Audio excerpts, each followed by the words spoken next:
আজ সন্ধ্যায় আমি বাবুসোনাকে দিচ্ছি আপেলের ক্ষীর। আমি রোজ চেষ্টা করি ওকে একটা করে ফল দেওয়ার। যেদিন আমি ফল দিই না সেদিন একটু বাদাম দিই, আবার অন্য অন্য কিছু করে দেওয়ার চেষ্টা করি, কিন্তু ও একদম ফল খেতে চায় না। ওই আমি একটুখানি কায়দা করে করে খাওয়াই, তারপরেই খায়, কিন্তু খাওয়ার প্রতি ওর কোনো ন্যাকই নেই।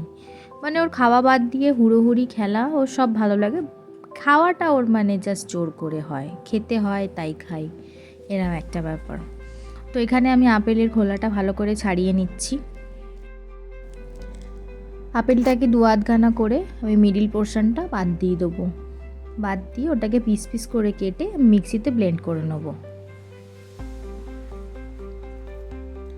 এরকম ছোটো ছোটো করে কাটলে ইজিলি ব্লেন্ড হতে সুবিধা হবে।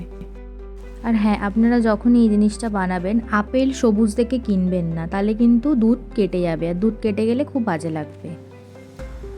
দুধটা ভালো করে যখন ফুটে আসবে তখন আমরা ওই আপেলের যেটা আমরা পেস্ট করেছিলাম ওটা আমরা এর মধ্যে ঢেলে দেবো।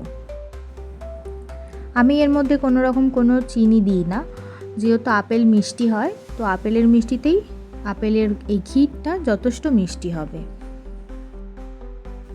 এবার আমি আপেলের পেস্টটা ঢেলে দিচ্ছি দুধের মধ্যে। আপেলের পিউরিটা দেওয়ার পরে কনস্ট্যান্ট নাড়তে হবে, নাহলে তলায় ধরে যাবে, নাহলে তলায় পুড়ে গেলে তখন কিন্তু জিনিসটা খেতে একদমই বাজে লাগবে। তো 1 মিনিটও হাত বন্ধ রাখা যাবে না।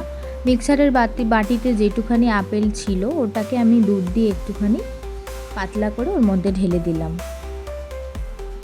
এরকম গাঢ় হয়ে গেছে, 10 থেকে 15 মিনিট ভালো করে একটু নাড়াচাড়া করলেই গাঢ় হয়ে যাবে। তো আমি নামিয়ে দিয়েছি। এবার আমি বাবুসোনাকে এটা খাইয়ে দেবো। বাবুসোনা এটা বেশ ভালোবেসেই খায়। এবার দেখুন ও দিচ্ছে ফু, যাতে তাড়াতাড়ি ঠান্ডা হয়ে যায়, ও খাবে ওই জন্য। পাকা ছেলে একদম, বলছে গরম, আমি বলছি গরম, ও সেটাই বলছে যে হু হু করছে। আপনাদের যদি আমার এই ভিডিওটা একটুও ভালো লেগে থাকে তাহলে একটা লাইক করবেন।